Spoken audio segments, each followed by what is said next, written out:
एक डिमांड है जो सरकार अभी तक पूरी नहीं कर पाई। जम्मू कश्मीर केंद्र शासित प्रदेश जब राज्य था तब तमाम सरकारें यहाँ पर आई। एनसी की बात करें, पीडीपी, कांग्रेस हो या भारतीय जनता पार्टी कोलेशन में पीडीपी के साथ जब आई थी, किसी भी सरकार ने ओबीसी की जो है सुनवाई नहीं जो है पूरी हुई और ना ही इन्होंने उनकी बात जो है पूरी की। 27% रिजर्वेशन की जो है बात ये कर रहे हैं और पंचायती राज, आखिर क्यों उनकी डिमांड नहीं पूरी हो पा रही। और बता दें आपको कि 47 से लेकर अब तक सिर्फ एक ही नेता ओबीसी समाज से सामने आया और उसके बाद कोई भी नेता जो है वो सामने नहीं आया। कहीं ना कहीं ये लोग अब ओबीसी समाज के जो लोग हैं वो ये कह रहे हैं कि जनाब ट्रांसपेरेंसी हो और जो इनकी डिमांड है 27% रिजर्वेशन की वो पूरी होनी चाहिए, क्योंकि जम्मू कश्मीर केंद्र शासित प्रदेश में सबसे ज़्यादा ओबीसी समाज के लोग जो है यहाँ पर रहते हैं। सर क्या कहना चाहते हैं, क्यों नहीं सुनवाई हुई, कहाँ कमियाँ रही, ये बताएँ। सर देखिए, कमी ये है कि जब बाबा साहब ने आइन में लिखा सब कुछ और जब आइन बना देश का, देश आइन के तहत चलने लगा, तो इनको जो इम्प्लीमेंट करने वाले थे, जिनके हाथों में बागडोर संभाली गई, उन्होंने सबसे पहला ये कर दिया कि 1931 तक ओबीसी की जनगणना हुई। उन्होंने कहा कि अब 1941 में वर्ल्ड वार लग गई है तो इसलिए अब ये हम नहीं कर सकते, गिनती नहीं हुई। जब 1951 आया तो देश में संविधान लागू हो चुका था उस वक़्त, तो अब पूरी बागडोर उनके अंग्रेज़ चले गए थे, बागडोर पूरी हाथ इनके थी। अब जिनके हाथ में सत्ता आई वो नहीं चाहते थे इस बात को कि ओबीसी की गिनती की जाए, कि जिस दिन ओबीसी की गिनती हो गई उस दिन ये अपना हिस्सादारी मांगेंगे बिल्कुल। तो इसलिए इन्होंने जनगणना ही नहीं होने दी ओबीसी की। तो जब जनगणना ही नहीं हुई तो संघर्ष का करो जितना मर्जी करो, क्योंकि शेड्यूल कास्ट की अगर जो गिनती होती है तो उसका पार्लियामेंट में जो बजट पेश होता है उसमें ये 20,000 करोड़ पे रखा जाता है शेड्यूल कास्ट के लिए। मान लो कि 15,000 करोड़ शेड्यूल ट्राइब के लिए, आदिवासियों के लिए 10,000 करोड़, लेकिन ओबीसी के वहाँ पे बात ही नहीं होती है पार्लियामेंट के अंदर। चाहे वहाँ पे प्रधानमंत्री ने कहा कि मैंने 27 मंत्री लिए हैं, प्रधानमंत्री भी ओबीसी से, लेकिन बजट में एक पैसा भी ओबीसी के लिए सैंक्शन नहीं होता है। अभी जहाँ तक मुझे जानकारी है, ओबीसी के जितने भी लोग हैं ज़्यादातर भारतीय जनता पार्टी को फॉलो करते हैं और केंद्र में इस वक्त भाजपा सरकार है, यूटी में इनडायरेक्टली कंट्रोल भाजपा का है। तो अभी सुनवाई नहीं होगी केंद्र शासित प्रदेश में, फिर कब सुनवाई होगी? 2014 में परिवर्तन क्यों आया सेंटर में और स्टेट में? परिवर्तन इसलिए आया कि कांग्रेस सरकार, जो कल भी उनके यादव साहब एक इंटरव्यू दे रहे थे, जब वो अर्ध सैनिक जो क्या नाम है इसका, अग्नि सैनिक जिनको बोलते हैं, उनका जो कल एक प्रोग्राम था कांग्रेस का, तो उसमें यादव साहब एक उनके आए थे। उन्होंने, हमारे कुछ साथियों ने वहाँ, मीडिया वालों ने वहाँ सवाल कर दिया उनसे कि ओबीसी का सवाल कर दिया। उन्होंने कहा कि बीजेपी सरकार जो है ओबीसी को, अरे भाई मैं कहता हूँ पहले तो बागडोर आपके हाथ में थी, हाँ? कांग्रेस ने लगभग 65 साल राज किया, ओबीसी को कुछ नहीं दिया। दुखी थे मेरा कहने का लोग। 2014 में परिवर्तन लाया ओबीसी समाज ने, बीजेपी के साथ इसलिए ओबीसी के लोग ज़्यादा हैं कि परिवर्तन लाया गया है ओबीसी के द्वारा। अगर ओबीसी साथ नहीं देता भारतीय जनता पार्टी का तो ये कभी भी परिवर्तन नहीं आ सकता था, लेकिन परिवर्तन लाया गया। लेकिन आज उनके मन में खोट आ चुकी है, भाजपा के मन में खोट आ चुकी है। आज आपको बना के बता देंगे कि हम आदिवासी को राष्ट्रपति बना रहे हैं। अरे भाई, रामनाथ कोविंद को बनाया गया शेड्यूल कास्ट। मैं कहता हूं कि वो एक क्लर्क का काम भी कर गए हों तो हम मान लेंगे कि उन्होंने कोई काम किया है। मैंने कहने का कि इनको सिर्फ एक रबड़ की स्टैंप की तरह भी इस्तेमाल किया जाता है। अभी आप चीफ से मिले, भाजपा चीफ रविंदर रैना से, उन्होंने क्या कहा इस मुद्दे को लेकर? जिस दिन रविंदर रैना ये पार्टी अध्यक्ष बने थे, उस दिन उनके पार्टी ऑफिस में ही हमारे साथियों ने, कम 10-20 साथियों ने हमें भी ले चले, वहाँ 1 घंटा बातचीत हुई, लेकिन उनके दिमाग में असर नहीं होता है। असर क्यों नहीं होता है? अरे भाई, आपको बता दें, प्रधानमंत्री चाहते हैं कि ओबीसी को रिजर्वेशन दी जाए, लेकिन जो जम्मू कश्मीर के नुमाइंदे हैं, जैसे जितेंद्र सिंह से सबसे बड़ा दुश्मन इस वक्त जुगल किशोर शर्मा, और ये जितेंद्र सिंह इस वक्त सबसे सख्त दुश्मन है ओबीसी का, जो सिर्फ वोट लेना चाहते हैं ओबीसी के। और मैं कहना नहीं चाहता, माने हमारे पहले हंसराज डोरा जी एमएलए थे, अशोक खजूरिया थे, राजेश गुप्ता थे, वो लेटर पैड पे लिख के दे देते थे अपनी कॉन्स्टिट्यूंसी के लोगों को, ओबीसी वालों को, ये ओबीसी से समाज के तले रहते हैं। क्योंकि ओबीसी समाज को लैंड खरीदने का अधिकार नहीं था 1947 के पहले, लगभग बाद में भी जब उनको ओबीसी का अधिकार नहीं था तो हमारे अम्मा क्या करते थे कि एमएलए से लिखवाते थे, अरे भाई इसमें ऊपर लिख दो कि ये जीवर बरादरी से तल्लुक़ रखता है या ओबीसी से तल्लुक़ रखता है। लेकिन सत शर्मा कहता है, उसके पास एक पत्रकार गया, राम कुमार जेके टेकवाने में, जेके चैनल में हैं, बख्शीनगर में रहते हैं, वो गए उसके पास, वो कहते हैं कि मैं कोई सबको थोड़ा लिख के दूंगा भाई ये बात, और उसको मेरे पास भेज दिया, बंसीलाल के पास जाओ वो आपको लिख के देंगे लेटर पैड पे। अरे भाई तुम एमएलए हो, तुम क्यों नहीं लिख के देते उसको? तो मेरा मतलब कहने का वो लिख के मेरी नवाज। ये लोग जितने भी नेता हों ये चाहते नहीं थे कि रिजर्वेशन मिले, बुजुर्ग हैं बैठ गए, हम भी बैठ जाते हैं, क्या ये चाहते नहीं थे कि रिजर्वेशन मिले ओबीसी को? सही बात है, इनके मन में मैल है। मैं आज भी कहूँगा जितेंद्र सिंह सबसे कट्टर दुश्मन है, जो सिन्हा को भी जाके कह देते हैं, क्योंकि हम सिन्हा को मिले थे, सिन्हा ने हमें आश्वासन दिया था उस वक्त कि 15 दिसंबर से पहले पहले सब हो जाएगा। लेकिन जितेंद्र सिंह जो है ये सबसे बड़ा दुश्मन इस वक्त जो है ओबीसी का, इस सबसे, क्योंकि प्रधानमंत्री के कानों में आवाज़ ही नहीं जाने देते हैं। बिल्कुल जी। ये क्यों चाहते हैं कि रिजर्वेशन ना मिले ओबीसी को, क्या कोई मकसद है?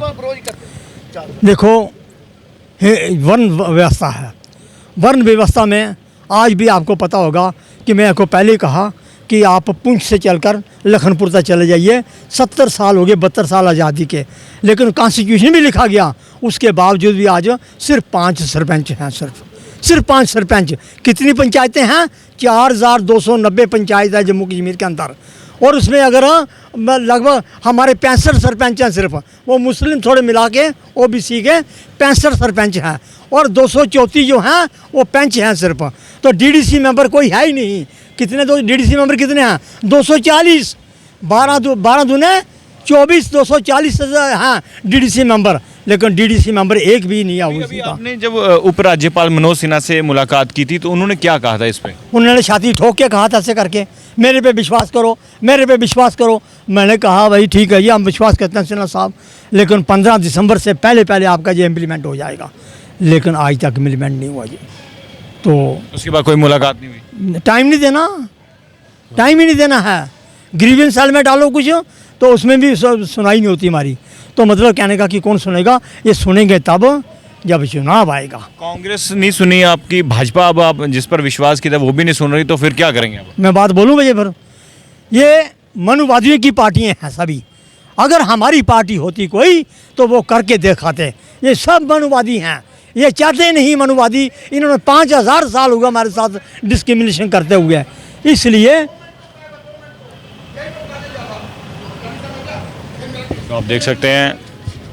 सर क्या कहना चाहते हैं, जिस तरह से आपने अभी बहुत सारा प्रोटेस्ट भी किए, क्यों सुनवाई नहीं है? सरी जेह्ड़े मनोज सिन्हा होई आ, जुगल किशोर होई आ, जितेंद्र रैना होई आ, ये बड़े बड़े मुट्टे लोग ने। इंदे कोल धन इ'यां पेदा, अंदर कमरे भरोचे दे धन पेदा। ये सारी गल कुत्थै सुनदे न? ये इंदा धन मुक्की जंदा फिर जे सानूं 27% देने कन्नै। क्यों? ये बड़े बड़े लोग ने आखदे नहीं ओबीसी देई ओड़ेआ, बस भी ये बनी है। ये भांडे मांजने आह्ले बंदे है, अज आख इन्हें 27% देई ओड़ेआ। ये बड़े बंदे गलत ने, इन्हें नहीं, इन्हें जिताना नहीं है हुण, इन्हें रलवाना। इस के सोचा दे भाई अस जित्ती जागे, ये नहीं जित्ती सकदी बीजेपी। JNK बिच, जम्मू कश्मीर बिच नहीं लगी जितन। मैं सुना जियां पहले इ'यां बजदे रौंह्दे, हुण भी इ'यां बजदे रौह्न। जे इन्हें 27% इन्हें लागू किया, ये बजदे रौह्न इ'यां जियां ढोल बजदे रौह्न इ'यां। ये नहीं लगे जितन, होर कुछ जिताई उड़ के, पर इस नहीं जिताना, बीजेपी नहीं जिताना। ये सानू हाली दुद्ध पिलाई जा रहे न, अस कि'यां बन चाहिदी गल? सानू आर्डर फटाफट चाहिए हुण, इस्सै केह्ड़े हफ्ते च आर्डर चाहिए। जे दुआन तो ये इन्हें जित्ती जाङन। क्यों कि 52% आबादी है ओबीसी, ये जित्ती जाङन। सनाई ओड़ेआ नहीं जे आर्डर करन, जियां ने 370 ढाया उत्थूं दिल्ली का, इ'यां 27% उत्थूं फूक मारे भाई जम्मू कश्मीर च 27% लागू। की नहीं चाहते बीजेपी अध्यक्ष रविंदर रैना ना मिले? इंदे कन्नै बाकी मिले सारे, मैं नहीं मिले दा है, पर मिगी पता ही नहीं, ये नहीं करी सकदे। रविंदर रैना जिस दिन 6 मार्च गी प्रोग्राम होया उत्थै केह् नांऽ अपने त्रिकुटा नगर बीजेपी सामने, उत्थै उ'नें आखेआ कि हर तीसरा आदमी जेह्ड़ा ओह् OBC है। एह्दा मतलब 33% आबादी जेह्ड़ी है आपे मन्नियै इंदी हैन भाई, जे 33% है तो 27% दिंदे ते केह् तकलीफ है। लेकिन तुसें गल्ल सनाइए इक तुसें गी EWS रिजर्वेशन मैं पैह्ले तुसें आखा करना, ओह्दे ब्रैकेट च लिखे दा other than SC ST and OBC। ओह् सितंबर म्हीने लागू होई ते 5 अगस्त गी एह् 2019 गी बनी, 370 खत्म होई ते ओह्दे बाद केह् कीता कि 27 जनवरी गी पार्लीमेंट च होम मिनिस्टर आखदा कि जेह्ड़ा रीआर्गेनाइजेशन एक्ट दे बिच ओह्दे पेज नंबर 44 पर जेह्ड़ा लिखे दा कि state reservation act 2004 will remain in force, और ओह्दे बाद 4 कालम बनाए दे न ABCD कैह्दे वास्ते EWS वास्ते। और होम मिनिस्टर 27 जनवरी गी एह् गल्ल आखदा पार्लीमेंट च कि अस एह्कड़ी चीज़ वापस लैने आं, क्योंकि जम्मू कश्मीर रीआर्गेनाइजेशन एक्ट बिच लिखने की जरूरत नहीं है। क्यों कि now it has become a UT, now all the central laws are now directly implemented in Jammu and Kashmir. अरे भाई, जब EWS आपने 15 दिन के अंदर देश के अंदर लागू कर दी इंक्लूडिंग जम्मू एंड कश्मीर, और आपने कोई कमीशन नहीं बनाया उनके लिए, कोई आबादी की आपने गिनती नहीं की, आपने पार्लियामेंट में वापस ले लिया उसको, भाई सेंट्रल कानून है। तो ये सुप्रीम कोर्ट की जजमेंट जो थी ये भी एक लॉ बन चुका है, it has become a law in the country. और जब लॉ बन चुका है तो फिर वो भी सेंट्रल लॉ था, उसको क्यों नहीं, इसका मतलब मन में खोट आ गई बीजेपी के मन में। मैं कहता हूँ प्रधानमंत्री जी आप वायदे करके, फिर लोग कहते हैं प्रधानमंत्री जी झूठ बोलते हैं, मैं कहता हूँ सेना साहब भी झूठ बोल रहे हैं और प्रधानमंत्री भी झूठ बोल बोल के हमें ये सुलाता रहे, फुसलाते रहे आज भी। लेकिन मैं कहूँगा प्रधानमंत्री जी झूठ बोल बोल कर दे। प्रधानमंत्री जी की क्या गलती, अगर उन पर तक बात पहुंचाई जाएगी तो ही वो कार्य करेंगे, क्योंकि इस वक्त सबसे बड़ा चेहरा जो है इस वक्त डॉक्टर जितेंद्र सिंह है जो बात पहुँचा सकते हैं। देखिए, अगर जम्मू कश्मीर में असेंबली चुनाव हो रहे थे तो उस वक्त इनको पता था कि वोट लेने हैं, किसके वोट लेंगे, तो यहाँ फुसला दिया कि मौलाना आज़ाद स्टेडियम में 2014 में जब असेंबली के चुनाव हो रहे थे जम्मू कश्मीर में, इलेक्शन कैंपेन के अंदर प्रधानमंत्री ने कहा कि OBC को अगर नुकसान है 370 का तो सबसे ज़्यादा नुकसान OBC को हो रहा है। इनको ना हिस्सेदारी शासन में है ना प्रशासन में है। ये अगर आप कहोगे तो हम मोबाइल से आपको क्लिप करके, जो क्लिप है प्रधानमंत्री की, वो आपको बता सकते हैं कि प्रधानमंत्री ने क्या बोला होगा उस वक्त। वो क्लिप हमारे पास पड़े हुए हैं। अगर प्रधानमंत्री जी आपने उस वक्त बोला तो आपके दिमाग में लाई गई बात उस वक्त, तो अगर आपको मालूम है जम्मू कश्मीर के अंदर ये नहीं हो रहा है तो फिर आप, इसका मतलब आपके मन में खोट आ चुकी है। तो इसका मतलब कोई बात नहीं, 2024 में फिर चुनाव आ रहा है और चुनाव में हम लोग ये हमारा संघर्ष जारी रहेगा। मैंने सभी साथियों को बोल कर रखा हुआ है, अभी OBC अधिकार तिरंगा यात्रा गांव में जाएगी। हम लोग गाड़ियों के ऊपर बैनर लगा के और 1 साल 2 साल पूरा गांव घूमते रहेंगे हम लोग, और घर बार त्याग देंगे हम लोग, क्योंकि हम लोग रिटायर्ड लोग हैं, हमें कोई फ़र्क नहीं पड़ता, मर भी जाएंगे मिट भी जाएंगे, घर वालों को पेंशन मिलेगी, कोई बात नहीं। ये नाराज़गी है और नाराज़गी जायज़ है, क्योंकि ये लोग डिमांड कर रहे हैं रिजर्वेशन की। OBC समाज के लोग हैं, 27% रिजर्वेशन की बात कर रहे हैं।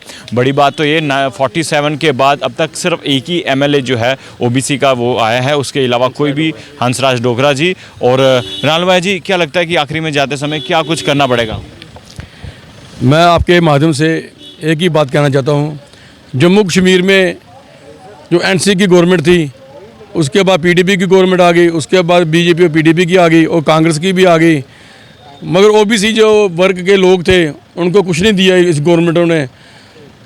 आप पीछे से आपको मालूम है जितने भी जो जारी हमारी स्टेट में जो दफ़ा लगी थी 370, हम लोग को बहुत खुश हुए, क्योंकि जितने भी हमें बेनिफिट मिलते थे सेंटर के, वो कहते थे जो दफ़ा लगी है इसके तहत हमें बेनिफिट नहीं मिलते हैं, तो हम बहुत खुश हुए थे जो इन्होंने 370 हटा दी है। अब हम सोचते हैं कि जो OBC का जो 27% सेंटर में लागू हुआ वो हमको मिलना चाहिए, मगर वो हमको वो 27% मिल नहीं रहा है। हम भी अपने बरादरी को, हाँ, जो हमारे OBC के लोग हैं, हम भी उनके जाते हैं घर में, जो उनके बच्चों के लिए जो OBC का सर्टिफिकेट में मिलना चाहिए, जो बच्चों को क्या बोला मैं बताऊं आपको, मैं जो 27% है वो लागू नहीं हो रहा है। अगर जो 27% जो बीजेपी वाले हैं, पीछे से जो प्रोग्राम हुआ था, रविंद्र राणा ने बोला था कि मैं आपको बता दूं कि 27% जो है क्या बोला, जो ओबीसी वाले को उसने ऐसे उधर बीजेपी के ऑफिस में बोला था, मैं कुछ ना कुछ आपको दिलाऊंगा, कुछ ना कुछ मैं आपको दिलाऊंगा। उन्होंने कहा चाहे 10% दिलाएंगे, 15% दिलाएंगे, और 4-5 महीने हो गए हैं ना 10%। किसने कहा? जे रविंद्र राणा जो अध्यक्ष हैं बीजेपी के, उन्होंने बोला था। मैं भी गया था वहाँ पे, जो वहाँ का प्रोग्राम है। तो झूठ बोलते हैं। जो झूठ बोलते हैं, जो ओबीसी के ओबीसी के जो लोग जितने भी हैं वो सभी नाराज हैं इनसे। अगर जिस 27% लागू करेंगे तो ओबीसी के लोग खुश हो जाएंगे। शुक्रिया। नाराज हैं, खफा हैं भारतीय जनता पार्टी से, अध्यक्ष रविंद्र रैना से, डॉक्टर जितेंद्र सिंह से, तमाम बड़े नेताओं से नाराज हैं ओबीसी के जो समाज के लोग हैं।